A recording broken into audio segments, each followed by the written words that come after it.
नमस्कार, आप सभी का स्वागत है मिशन जॉब स्टडी के यूट्यूब चैनल पर। प्यारे छात्रों, उत्तर प्रदेश पुलिस परीक्षा की तैयारी करने वाले सभी छात्रों के लिए जो 2022 में हमारी भर्ती आई है उन सभी के लिए, बाकी यूपी लेखपाल परीक्षा 2022 के लिए, रेलवे ग्रुप डी और एनटीपीसी की तैयारी करने वाले सभी छात्रों के लिए जीके टॉप 40 प्रश्न को हम लेकर आए हैं, जो कि बार बार परीक्षा में पूछे गए प्रश्न हैं। एक ही वीडियो में हम इन सभी परीक्षाओं की तैयारी करेंगे और मैं आपको विश्वास दिलाता हूं कि सारे के सारे प्रश्न विभिन्न प्रकार की परीक्षाओं में पूछे गए हैं और इन सब परीक्षाओं में बार बार रिपीट भी हुए हैं। तो इसलिए जो ऐसे इंपॉर्टेंट प्रश्न हैं उनको टॉप 40 को हम लेकर आए हैं। तो आप ऐसा करिएगा, लास्ट तक जितने भी टॉप 40 क्वेश्चन हैं को देखिएगा और अगर आपको उनका जवाब पता हो तो कमेंट सेक्शन में भी आप उनको जरूर जवाब दीजिएगा और इसका जरूर अच्छे से रिवीजन भी आप करिएगा। तो चलिए स्टार्ट कर लेते हैं। तो पहला प्रश्न हमारा ये है, हड़प्पा सभ्यता का सबसे पूर्वी स्थल कौन सा है? तो यहाँ पर जो हमारा राइट उत्तर हो जाएगा आलमगीरपुर हो जाएगा। ए ऑप्शन हमारा राइट उत्तर हो जाएगा। जितने भी छात्र कमेंट सेक्शन में अपना जवाब दे सकते हैं।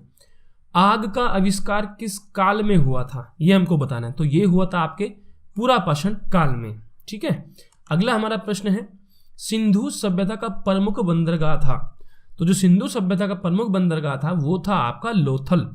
ठीक है, लोथल था। आगे बढ़ते हैं, इतिहास का पिता किसे कहा जाता है? तो इतिहास का पिता हेरोडोटस को कहा जाता है। तो सी ऑप्शन यहां पर हमारा राइट उत्तर हो जाएगा। अगला प्रश्न है हमारा, मानव ने सर्वप्रथम किस धातु का उपयोग किया? तो देखो यहां पर मानव ने जो सर्वप्रथम उपयोग किया है वो तांबे का किया है, तांबे का। ठीक है, तांबे का। अगला हमारा प्रश्न है, शतपथ ब्राह्मण ग्रंथ का संबंध किस वेद से है? तो ये किस वेद से है? यजुर्वेद से इसका संबंध है। ठीक है, यजुर्वेद से।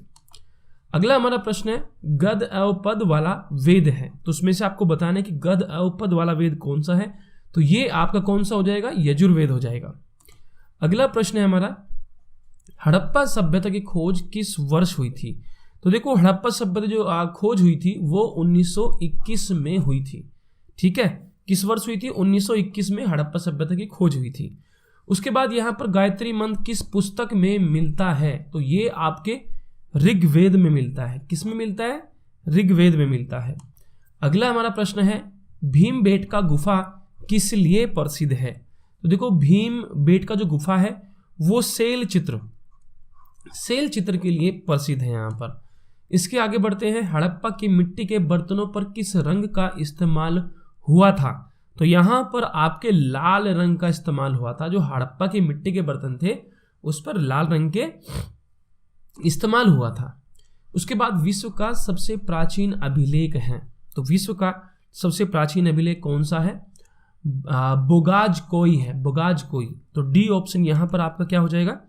राइट हो जाएगा। और इसी के साथ आपको बता दें, आप अनअकैडमी से यूपीपीसीएस और यूपी ट्रिपल एस कंप्लीट तैयारी कर सकते हैं, अपने एग्जाम को क्रैक कर सकते हैं। इसके लिए सबसे पहले आपको अनअकैडमी ऐप डाउनलोड करना पड़ेगा और अपना लॉगिन आईडी बनाने के बाद अपना कैटेगरी आपको सिलेक्ट कर लेना है। उसके बाद देखो आपको यहाँ पर कितने सारे एडवांटेज मिल जाते हैं। आप कहीं से भी घर बैठे लाइव सेशन, रिकॉर्डिंग सेशन देख सकते हैं। बेस्ट टीचर से पढ़ने का आपको मौका आप लोग को मिल रहा है। मल्टीपल कोर्स का एक्सेस आप लोग को मिल रहा है, यानी कि एक ही सब्सक्रिप्शन के साथ कई सारे एग्जाम की आप तैयारी कर सकते हैं। अनलिमिटेड जो कीज होती है टेस्ट सीरीज वो भी आप लोग को यहाँ पर मिलती रहती है। Study material, PDF file, doubting session आदि आपको यहाँ पर मिलते रहते हैं। बाकी यहाँ पर जो बच्चे प्लस कोर्स नहीं ले सकते वो इस स्कॉलरशिप को लगा सकते हैं, इस टेस्ट सीरीज को। ये एवरी संडे 10 AM को चलती है। अगर आप इसको जीत जाते हैं तो आपको प्लस कोर्स का एक्सेस मिल जाता है। बाकी यहाँ पर यूपीपीसीएस की ओर से कॉम्बैट चलने वाला है 27 फरवरी को 12 बजे। 70 क्वेश्चन 60 मिनट के लिए होगा, जिसमें ये सभी एडवांटेज आप लोगों को मिल जाएंगे। जो भी टॉप 100 रैंकर होंगे उन्हें 100% स्कॉलरशिप मिलेगी और ये सारे जो है ऑफर वो यहाँ पर जीत सकते हैं। तो इसको आज ही एनरोल करें और के लाइव कोड जरूर यूज करें। यूपीपीसीएस लेखपाल जो फ्री प्रैक्टिस जो टेस्ट है वो 2022 का जो है वो 8 PM पर मंडे टू फ्राइडे चल रहा है। बाकी यूपी पुलिस के लिए फ्री टेस्ट सीरीज चल रही है सैटरडे को 8 PM, वो भी आप यहाँ पर लगा सकते हैं। बाकी देखो बहुत सारे बैच कोर्स यहाँ पर भी चल रहे हैं, जिसमें यूपीपीसीएस का जो है कंप्लीट कोर्स है लोअर पीसीएस 2022 के लिए 5 मंथ की इसकी ड्यूरेशन है। 11 फरवरी से स्टार्ट हो चुका है। आप इसको भी जाकर देख सकते हैं।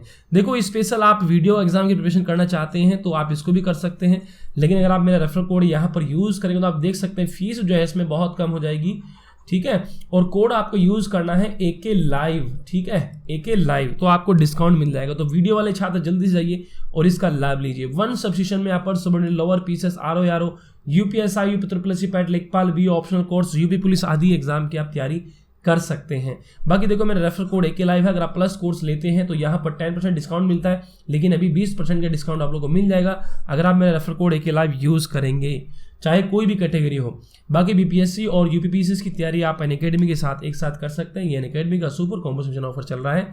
बाकी अनअकैडमी को टेलीग्राम पर जाकर फॉलो कर लीजिए और यूट्यूब पर भी जाकर फॉलो कर लीजिए, और इस वीडियोस को लाइक शेयर सब्सक्राइब सभी छात्र जरूर करें। इसके बाद सिंधु घाटी की सभ्यता थी, तो देखो सिंधु घाटी की जो सभ्यता थी आध ऐतिहासिक थी। बी ऑप्शन यहाँ पर हमारा राइट हो जाएगा। अगला प्रश्न हमारा कि महात्मा बुद्ध का महापरिनिर्वाण कहाँ हुआ था।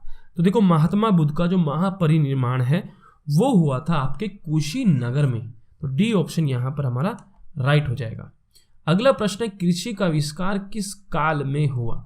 तो देखो कृषि का जो आविष्कार हुआ है वो हुआ है नवपाषाण काल में, ठीक है। तो कृषि का आविष्कार किस में हुआ, नवपाषाण काल में।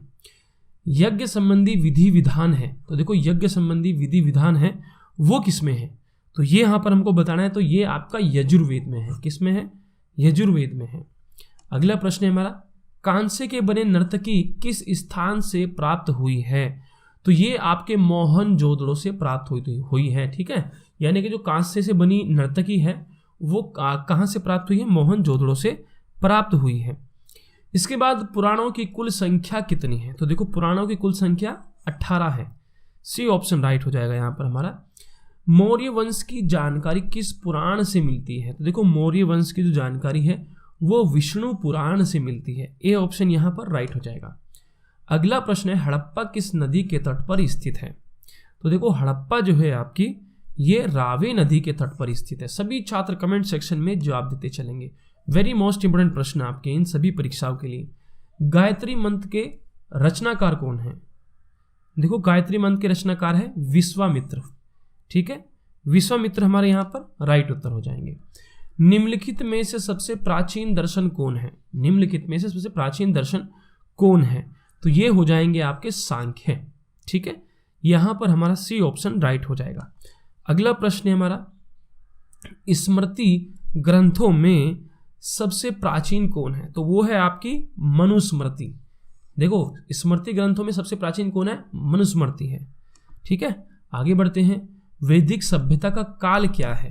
तो देखो वैदिक सभ्यता का जो काल है वो 1500 से 600 ईसा पूर्व है, ठीक है। 1500 से 600 ईसा पूर्व है।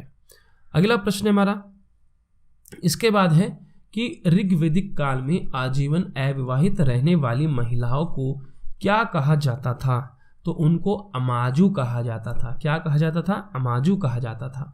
इसके बाद है भारतीय संगीत का जनक माना जाता है। तो देखो भारतीय संगीत का जो जनक जो है वो सामवेद को माना जाता है। किसको, सामवेद को माना जाता है। आर्यों का जो मूल निवास स्थान कहाँ पर है हमसे पूछा गया है, तो ये आपका मध्य एशिया में है, ठीक है। तो आर्यों का मूल निवास स्थान कहाँ था, वो आपके मध्य एशिया में था। अगला प्रश्न है सबसे प्राचीन वेद है। सबसे प्राचीन वेद कौन सा, इसमें ऋग्वेद है। तो ऋग्वेद इसमें सबसे प्राचीन आपका वेद है। अगला प्रश्न है हमारा गायत्री मंत्र ऋग्वेद के किस कस मंडल में वर्णित है। तो ये जो है आपके तृतीय में वर्णित है। गायत्री मंत्र ऋग्वेद के तृतीय मंडल में वर्णित है। इसके बाद यहां पर आ जाते हैं हम। यहां पर गोत्र शब्द की उत्पत्ति किस काल में हुई। तो देखो गोत्र शब्द की जो उत्पत्ति हुई है वो उत्तर वैदिक काल में हुई है। सी ऑप्शन यहां पर हमारा क्या हो जाएगा, राइट हो जाएगा। अगला प्रश्न है बुद्ध का प्रथम प्रवचन कहलाया। तो देखो बुद्ध का प्रथम प्रवचन कहलाया है वो धर्म चक्र प्रवर्तन कहलाया है, ठीक है। जो बुद्ध का जो आपका प्रथम प्रवचन कहलाया है वो धर्म चक्र प्रवर्तन कहलाया है। अगला हमारा प्रश्न है उत्तर वैदिक काल के सबसे प्रमुख देवता थे। तो देखो उत्तर वैदिक काल के सबसे प्रमुख देवता कौन थे, प्रजापति थे, ठीक है, प्रजापति थे। उसके बाद यहाँ पर आगे बढ़ते हैं। गौतम बुद्ध का जन्म कब हुआ था। देखो गौतम बुद्ध जी का जो जन्म हुआ था वो हुआ था आपके 563 ईस्वी पूर्व में, ठीक है। इसमें हुआ था 563 वाले में, ठीक है। तो यहाँ पर ए ऑप्शन आपका उत्तर हो जाएगा। अगला प्रश्न है सत्यमेव जयते राष्ट्रीय वाक्य किस उपनिषद से लिया गया है। तो ये किस उपनिषद से लिया गया है, ये लिया गया है आपके मुंडकोपनिषद से, तो सत्यमेव जयते राष्ट्रीय वाक्य मुंडकोपनिषद से लिया गया है। ठीक है भाई, अगला हमारा प्रश्न है, ये रहा अगला प्रश्न हमारा, उपनिषदों की कुल संख्या कितनी है? उपनिषदों की कुल संख्या कितनी है? तो ये 108 है। ठीक है, भारत का सबसे बड़ा महाकाव्य कौन है? भारत का सबसे बड़ा महाकाव्य आपका महाभारत है। ठीक है, प्रथम बौद्ध संगति कहाँ में हुआ था, यानी कि कहाँ पर हुआ था ये हमको बताना है। प्रथम बौद्ध संगति तो ये हुई थी राजगृह में। डी ऑप्शन राइट हो जाएगा। हड़प्पाई समाज कैसा था? देखो जो हड़प्पाई समाज था वो कैसा था? मार्त सत्तात्मक था। जो हड़प्पाई समाज था वो कैसा था? मार्त सत्तात्मक था। R37 कब्रिस्तान कहाँ से मिले हैं? तो आपको बताने की कहाँ से मिले थे, तो ये आपके मिले थे हड़प्पा से। ठीक है, हड़प्पा से मिले थे। R37। ऋग्वेद में सूक्तों की कुल संख्या कितनी है? तो देखो ऋग्वेद में सूक्तों की कुल संख्या कितनी है, यहाँ पर हमारा हो जाएगा 1028 हो जाएगा। तो 1028 में ऋग्वेद में सूक्तों की कुल संख्या है। प्यारे छात्रों, अगर ये सेशन आपको अच्छा लगा तो प्लीज़ इस वीडियो को लाइक शेयर सब्सक्राइब सभी छात्र जरूर करें, और नीचे वीडियो के डिस्क्रिप्शन में दिए गए लिंक पर क्लिक करके टेलीग्राम ग्रुप को ज्वाइन कर लीजिए, और इस वेबसाइट से आप बिल्कुल फ्री में ही PDF फाइल डाउनलोड कर सकते हैं।